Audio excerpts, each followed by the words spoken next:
Pois é.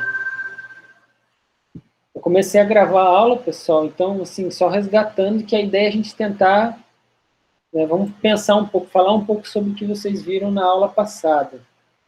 O Lucas está aí fazendo alguns testes aqui com o banco de dados. Enquanto isso, a gente vai conversando aqui sobre a aula e o pessoal que vai chegando, né? Então, vamos chegar umas 20 pessoas aqui, ou mais 5 minutinhos, a gente começa, efetivamente.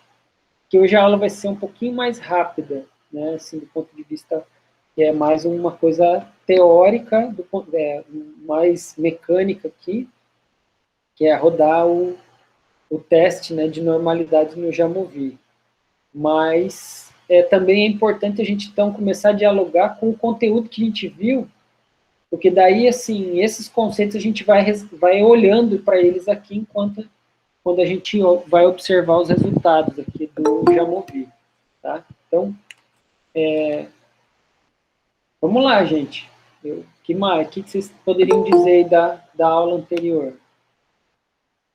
Eu acho que é normal, mas, por exemplo, Bruna, conceitos, coisas que vocês viram que talvez não está muito claro, mas você lembra do nome, entendeu? Coisas do tipo assim, vocês, todo mundo, fiquem à vontade para falar sobre isso, que aqui é uma hora de a gente dar uma resgatada no que a gente no que a gente viu na aula passada.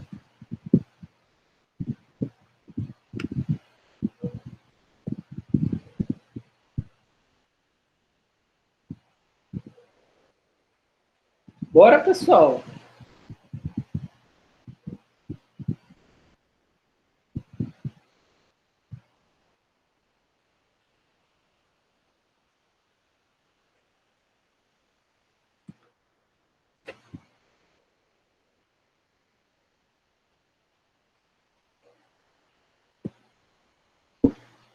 Ninguém viu a última aula, gente?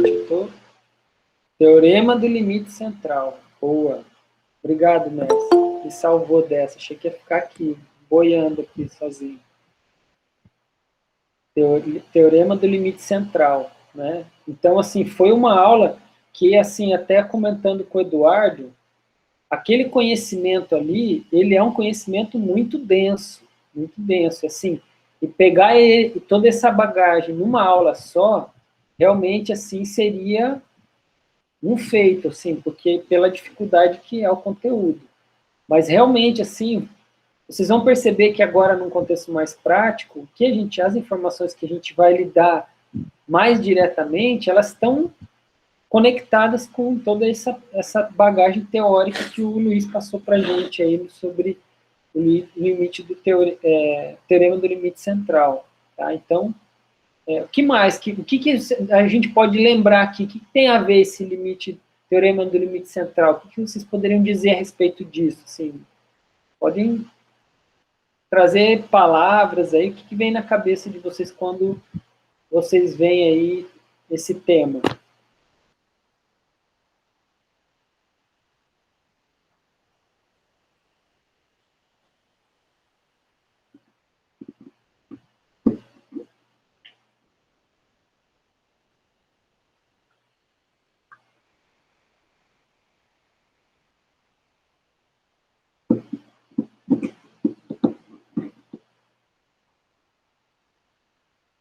Pessoal, hoje eu não vou avançar a aula se vocês não interagirem, tá? Eu vou ficar aqui esperando até uma alma viva quiser responder alguma coisa aqui, entendeu? Então, eu preciso interagir. Eu não estou pedindo para vocês acertar as perguntas, estou pedindo para vocês responderem alguma coisa.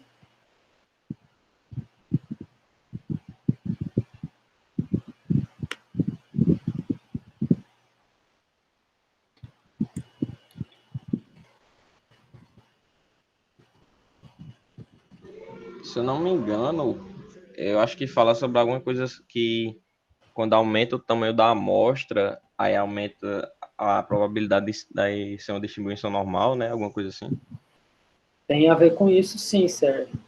E aí uma coisa que é legal a gente pensar é o porquê que o teorema do limite central ele nos importa para isso aqui que a gente está fazendo. Né? E é justamente com aquela ideia da distribuição normal, e aí com isso a gente entende a distribuição de probabilidade que tem dentro daquele espaço, né?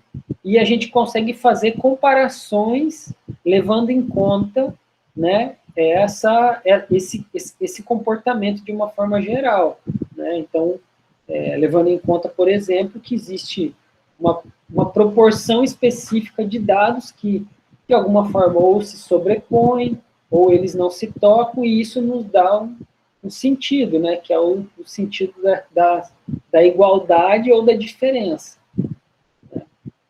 Vocês lembram da ideia de H0 e H1? O que ele falou de H0 e H1? O que é essa coisa de H0 e H1 aí? Do que se trata isso? H0 geralmente é a hipótese nula, né? Que geralmente ela tende a... Geralmente ela é nula, diz que nada funciona. E geralmente a hipótese 1 é a hipótese da sua pesquisa, que você vai ver se tal coisa funciona ou não, e pode ou não concordar com a hipótese nula. Aí vem aquele que ele falou, do erro tipo 1, do erro tipo 2, que foi dado na aula de, acho que quinta-feira passada, não foi? Que ele começou e terminou na terça. Isso. Muito bom, Ingrid. Muito obrigado. E é exatamente isso. Então, quando a gente pensa tanto nesse processo, né, de observação dos dados, né, então, essas informações, elas nos ajudam, né, a fazer as comparações entre os conjuntos de dados e nos dá entender o nível de incerteza que a gente está assumindo, né? Então, a gente lembra, ele falou da H0, quer dizer que os meus dados, né, eles vão, se eu aceito H0, eu estou dizendo que não existe a diferença entre os dois grupos, né? E aí isso pode ser bom, pode ser ruim, a questão é que essa é a hipótese H0. E quando é H1 é que você está, então, especulando, né, com base, né, você está propondo, né, com base, né, no teste estatístico, que se você aceitar H1, né, então você está aceitando a hipótese alternativa, logo existe a diferença entre os dois conjuntos, né, entre os dois conjuntos de dados. Então, e aí, então hoje a gente vai fazer nossa primeiro teste de comparação, primeiro teste para comparar, né, fazer comparações de grupo. Até agora a gente tentava fotografar só observar, entender a constituição daquele conjunto de dados. Agora não. Agora a gente já vai atuar sobre eles, né? Então essa interação com os dados, no caso, a comparação, a primeira comparação que a gente vai fazer é a verificação se o nosso conjunto de dados, ele aceita, né, se ele tem uma distribuição normal ou não. Tá? Então, essa aqui é o nosso primeiro passo. Tá? Então, o que significa eu dizer que um dado é normal ou ele não é normal? Né? Ou ele tem distribuição normal ou não tem distribuição normal? O que significa dizer isso?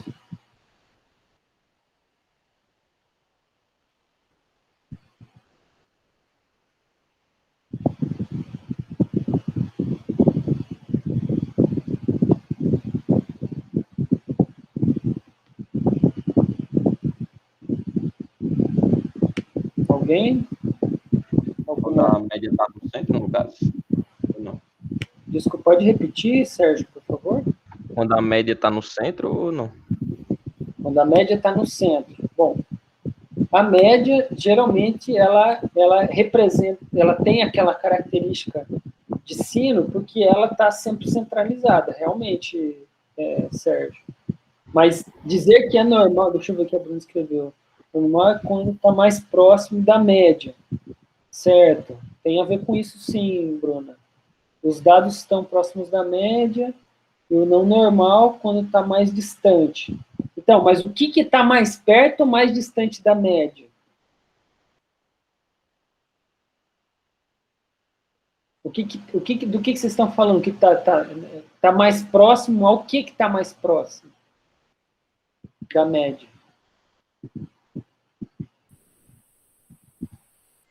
Professor, normalidade não é quando ela... quer dizer, a fora da normalidade é quando ela tende para um lado direito ou para o lado esquerdo, né? Fugindo do centro. Sim. Tá assimétrico. Isso. Mas o que é que foge para o lado direito e para o lado esquerdo? As amostras, né? As amostras. Então, a gente está falando da distribuição dos dados.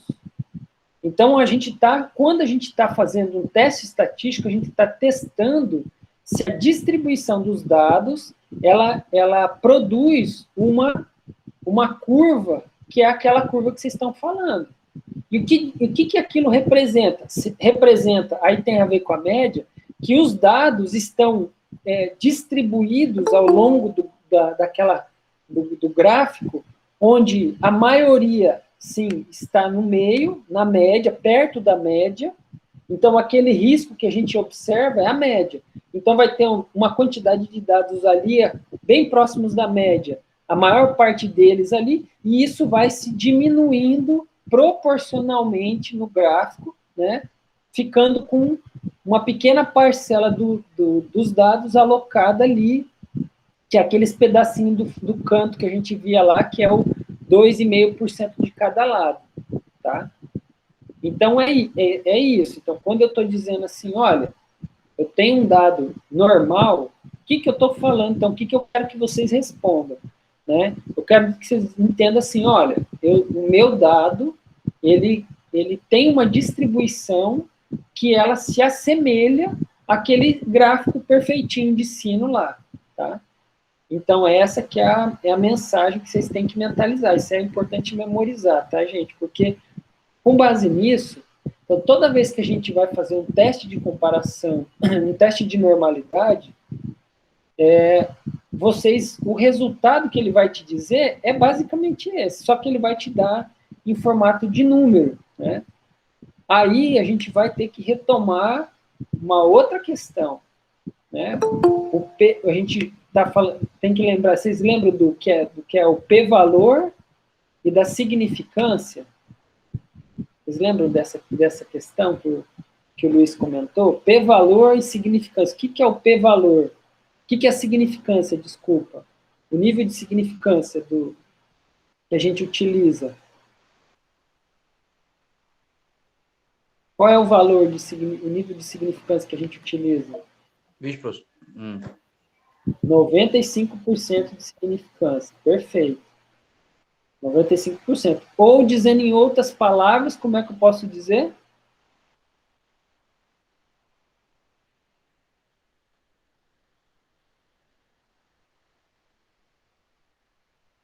Então, seria, se eu pensar na parte escrita, eu posso também colocar um P, né, um P menor que 0,05. Tá? Então, que também quer dizer a mesma coisa. Tá? Então, é por isso que você vai observar em todos os trabalhos, quase em sua grande, imensa maioria, P menor que 0,05. Tá? Viu, Lucas? Você pode, por gentileza, rodar...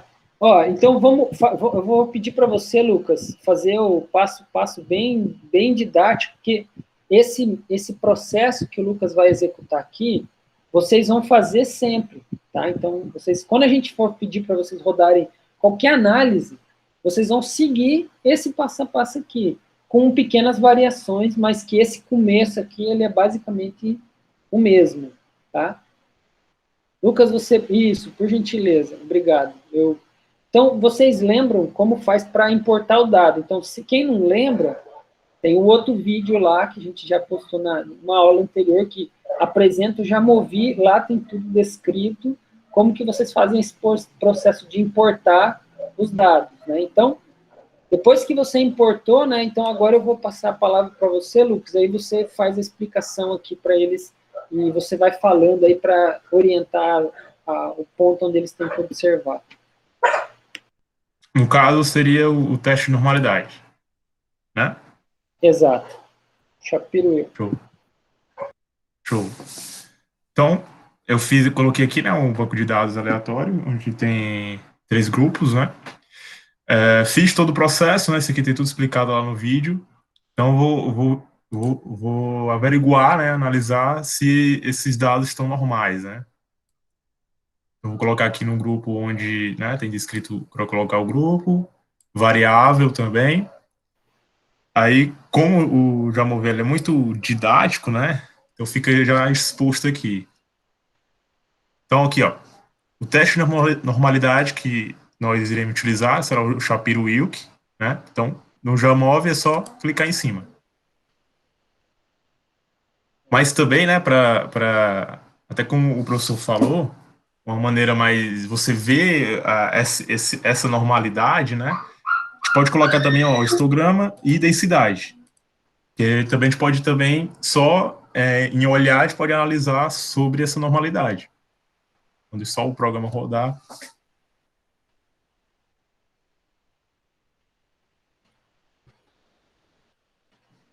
Só, viu, Lucas?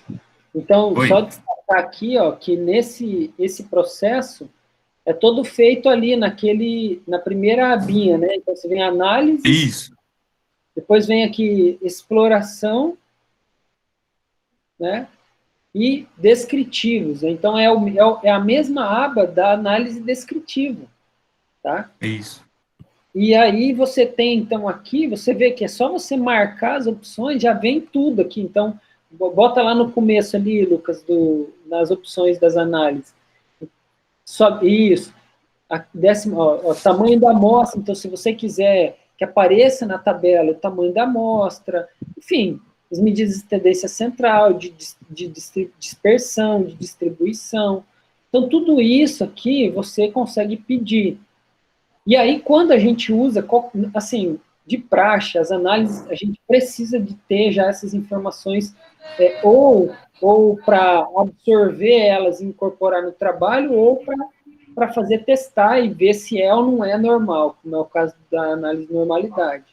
Então, o que a gente tende a fazer é, na análise, a primeira coisa que você vai fazer é isso aqui, marca nas opções que mais são solicitadas, e aí, dependendo do tipo de análise dado que você tem, você pode colocar tudo e depois você vai analisar de acordo com a distribuição dos seus dados. Né? Então, a gente vai falar um pouco mais na frente aí o que muda quando o teu dado é normal, quando não é. Tá? Então, só para fazer essa apresentação geral, agora você pode mostrar aí, Lucas, a parte específica, né, do output, mas eu acho que vai lá desde cima, Lucas, só para eles resgatarem a parte da... Mostra aqui os pontos e depois avança lá para a parte da normalidade. Pronto. Então aqui, como o professor mencionou, a gente vai colocando e o programa vai dando uma análise, né? Então aqui, ó, ele mostra o N de cada grupo, né? Já que são 3 grupos, cada grupo tem 4 respostas, né, de dor. Ele mostra a média de cada grupo, a mediana, né? Aqui a gente pode tirar também a mediana. Vamos deixar. Ó. Mostra também a mediana, né? O desvio, o valor mínimo, o valor máximo. Aí aqui ele mostra o Shapiro, né? O resultado do Shapiro-Wilk. Que aqui já vem aquele valor de P. Aí, professor, eu acho até interessante eles olharem aqui, ó. É justamente isso aqui, ó. Eu acho que fica mais parecido com o que foi mostrado na aula passada, não sei. Pois E aqui sim, dá para... Pois é, aqui dá para só em você olhar, não sei se é interessante eles responderem, né? Só olhando aqui, o que eles acham, qual é o grupo que deu normal ou não. E dá para perceber só olhando aqui nesse gráficozinho aqui. Qual vocês acham que do grupo que tem distribuição normal e qual não tem distribuição normal? Eu acho que é o 3. O 3 O 3 que... é normal.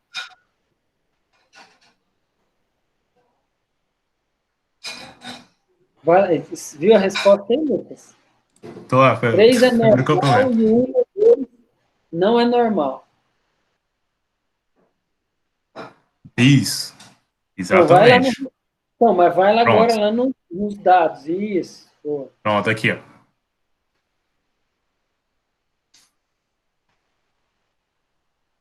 Ó, como vocês podem perceber, ó. A gente vai num grupo, ó, no medicamento 1, a gente vê que realmente deu, né? gente pode afirmar que 2% aqui deu 24.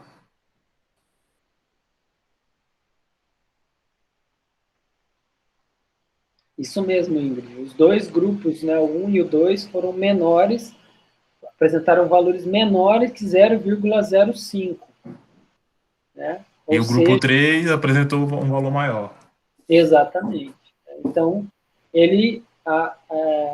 a gente rejeitou H0, né, e aceitou H1 para esses dois grupos, e apenas o grupo 3 que a gente aceitou H0. Então, né, disse que afirma que não existe diferença entre as comparações. Então, aparece mais alguma coisa, Lucas, além desses gráficos aí? Pronto, é Não. isso. Só Então, se eu colocar aqui depois. não, mas eu acho que é basicamente isso mesmo. Tem o outro aqui, Bom, professor. Se o senhor quer falar dele, plot. coloca para a gente dar uma olhada. Que ele também ele é bastante interessante, que ele é só o visual também. Isso. Até fica mais fácil Essa de mordomia. você ver só olhando. Raça, então é isso mesmo, né? O 1 e o 2 não é normal e o 3 normal? É isso Isso, mesmo, né? É isso, exatamente. é isso. Vai ali, Lucas, de novo. Vai ali no gráfico, por Porque eu favor. não entendi muito bem a parte do valor. Vai no gráfico aqui, por favor, Lucas. Vai especificamente lá no gráfico de baixo aí. Porque, tipo Aqui? assim, Isso. pelo gráfico eu entendi, mas assim, pelo valor é que eu não entendi direito. Ah, entendi. Então, percebe É porque que... eu acho que eles. Pode falar, Lucas. Não, que eu acho que acho que a maioria deve associar ao nível significante, né? Que entre aspas, o teste de normalidade ele é o contrário. Então você tem que encontrar um valor acima do 0,05. Aí talvez eu acho que pode confundir por conta disso. Foi isso, então. Entendeu? Bem Entendi. observado, Lucas. Provavelmente foi isso. Porque quando você tem um valor maior que 0,05, o que normalmente isso quer dizer? Que não existe diferença. Tá? Maior que 0,05, não existe diferença. Mas não existe diferença entre o quê? Entre a distribuição normal e a distribuição dos dados, desse conjunto de dados. Então, quer dizer, quando eu tenho um valor maior que 0,05, eu interpreto assim, não deu diferença. Maior que 0,5 não deu diferença. Mas não deu diferença do quê? Entre a distribuição do banco de dados que você tem ali com a distribuição normal. Tá? Então, aí elas não dá diferença, elas estão sobrepostas. Se elas estão distanciadas, então aí eu tenho diferença. Diferença por quê? Entre as duas distribuições. Deu para entender, gente? O que vocês... teve que alguém que está gritando aí, viu? Se assustou. Ah, foi minha sobrinha. Eu sei bem como é que é isso. Pois é. Então, olha, veja só que interessante. Nesse teste aqui, nesse primeiro teste, aqui vocês entenderam isso, a maior parte das outras análises, ela vai seguir basicamente essa mesma lógica. Agora, utilizando outros dados que vão nos indicar, né? Mas basicamente o valor, né, o p-valor, né, e o nível de significância, que são duas coisas. Então, aqui, ó, esse valor que o Lucas está mostrando, né, que mostrou ali, que é 0,024, esse valor aqui, ele é o p-valor, tá? E que a gente compara com o nível de significância que a gente assumiu, que no caso é 0,05, ou 95% de significância. Tá? Então, com base nisso, com a diferença que, no caso, quando a gente estiver fazendo outras análises, né, por exemplo, comparando dois grupos, o que o P vai me dizer? Se for menor que 0,05, que os dois grupos são diferentes. Se ele for maior que 0,05, que eles são iguais. Basicamente, a lógica é a mesma.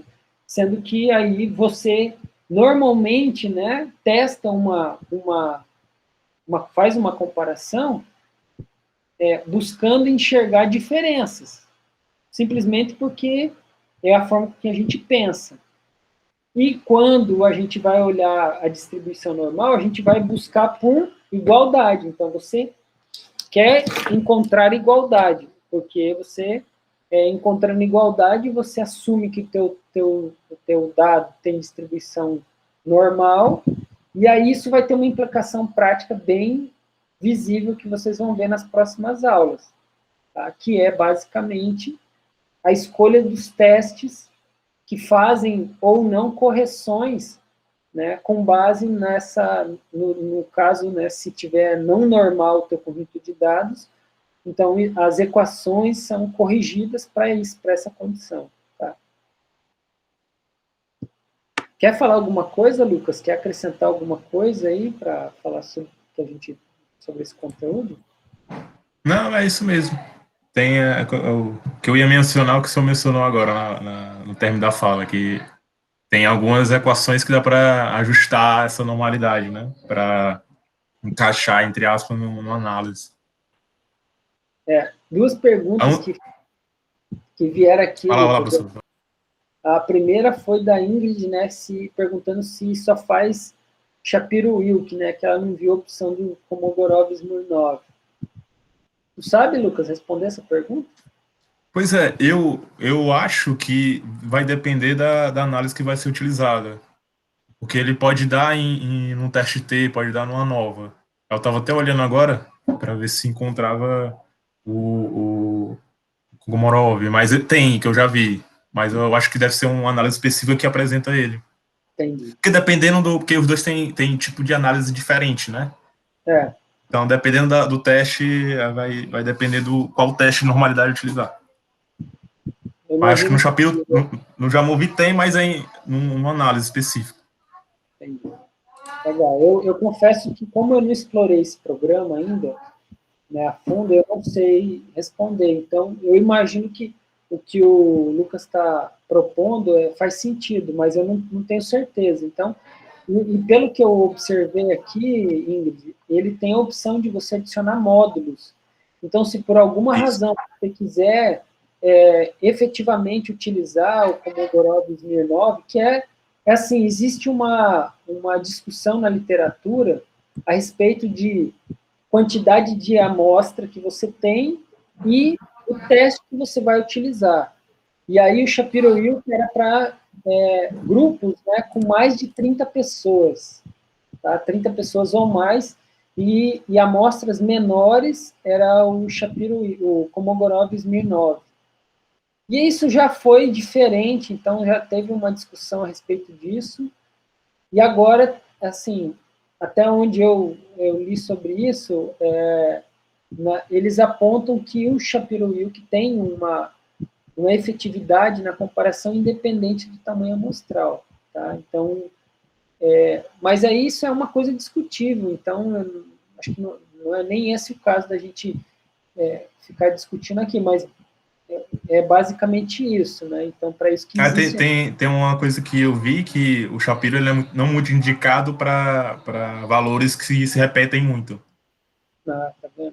O Kolmogorov ele é mais indicado para esse tipo de análise. Então, de uma forma mais aprofundada, né? Tem esse tipo essas questões. E quem perguntou? O Rodrigo perguntou aqui, e esses valores, né, que estão no Shapiro e o W, eu confesso a você que eu não reconheço esse valor, porque quando cada tipo de software apresenta de uma determinada forma, eu confesso que eu não me lembro do valor do W, não tenho a menor ideia. Você sabe qual que é o que significa isso, Lucas? Não. Eu também até não vi conheço. aqui, para ver se dava para saber o que era, mas também eu nunca vi esse Shapiro apresentar isso, não.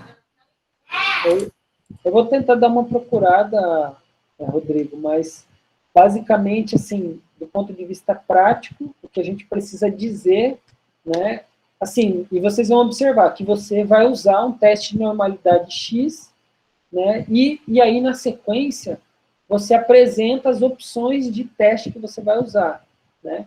Então, basicamente, se você usou um teste para dados normais, você supõe que teu dado deu normal, e quando você usa o outro, se supõe que você usou o não normal, porque fica claro isso, você tem que dizer, né, indicar qual é o teste que você usou. Na hora de se escrever os resultados, vocês vão ver isso também. Mas basicamente é isso. Está fazendo análise a partir deles. Ah, não, então, o dado que você usa, Rodrigo, é o valor de P, que é o Shapiro-Wilk P. Então, são essas 3 últimas informações aqui da tabela. Tá? Tem que ficar, isso é normal no começo, mas vocês já vão treinando o olho de vocês, ó, é olhar aqui o finalzinho da tabela. Tá? Bom, pessoal, perguntas agora, tá? E aí a gente, para a aula de hoje, né, o encaminhamento da aula de hoje vai ser a gente vai disponibilizar um banco de dados e vocês vão fazer essa análise e vocês vão dizer quais variáveis foram normais ou não normais e mencionar justamente os valores de P. Então, eu vou dizer assim, olha, a variável P, nível socioeconômico e, sei lá, qualquer outra que for, elas apresentaram normalidade, né? Então, elas foram normais, apresentando um p-valor, daí no caso, maior que 0,05. E eu quero saber, e as variáveis x, y, z não foram normais, ou seja, apresentaram um p-valor menor que 0,05. Então, eu quero que vocês vão executar esse procedimento de análise, vocês vão apresentar a média, desvio padrão e o valor e fazer um comentário do lado aí para dizer se ele foi ou não, apresentou ou não distribuição normal. Isso, exatamente, Mércia. Basicamente isso. Agora, a gente vai sempre ficar fazendo isso, vai ficar até um pouco repetitivo, mas é intencional. Tá? A gente agora, a próxima etapa, a gente... Não precisa pôr gráfico, não. Só colocar essa tabelinha já está suficiente. Aí, professor. Diga... Coloquei no teste aqui, ó, só para testar mesmo. Ele aparece, ó, o Kolmogorov Smirnov. E o Anderson também, ó, outro teste de normalidade. Então ele aparece quando você vai utilizar análise, né? Você vai utilizar a teste, a nuva, aí ele aparece. Tanto que ele coloca só aqui, ó, teste de normalidade. Nem te pergunta qual que você quer, né? Roda todo. Isso, exatamente. Então é isso. Para a aula de hoje era isso, tá? Era passar para vocês essa parte mais operacional, resgatar o conteúdo da aula passada, tá? E fazer... Porque agora a gente vai ter, né, na próxima aula, nossa avaliação. Tá? Então, assim, se vocês estão entendendo o que vocês estão fazendo, o que o Lucas fez aqui, e conseguirem ler a tabelinha, né, a tabela que vocês produziram, né, com os valores de medidas de tendência central e dispersão, vocês conseguem interpretar aquilo, isso vocês podem colocar, para mim, eu só quero média e desvio padrão, tá, Mércia? Não precisa colocar todas, assim, mas média e desvio padrão já é o suficiente. Então, aí eu quero que, partindo desse pressuposto, se você entendeu o que a gente fez até aqui, você vai tirar 100 na prova, não tem nenhuma chance de vocês errarem, tá? É basicamente fazer isso. E fazer uma interpretação, tá? Então, escrever lá, olha, fazer essa descrição do que vocês estão observando na tabela, tá? Então, essa que vai ser a nossa tarefa aí, que vai ser considerada como a avaliação. Então, por isso, treinem, né? Vocês têm aí até a semana que vem, para que vai ser a próxima aula, para perguntar. Então, vão chegar depois da aula aqui, vão pegar o vídeo e vão tentar fazer exatamente isso. Pegam um banco de dados qualquer desses que a gente já mandou para vocês, façam as análises, análise descritiva, olha para o dado e tira a conclusão. Escreve o que você está observando. Olha, em relação à comparação entre as médias, a fazer análise de comparação entre as variáveis, né, variáveis que têm de mesmo variável com a mesma unidade de medida, com unidade de medida diferentes. Então, basicamente é isso, tá? Então, é isso. Eu acho que por hoje é isso, né? Basicamente era esse o conteúdo que eu queria passar para vocês. Beleza? Então, é isso, pessoal. Até mais. Eu vou finalizar e encerrar aqui a nossa gravação. Professor, Diga.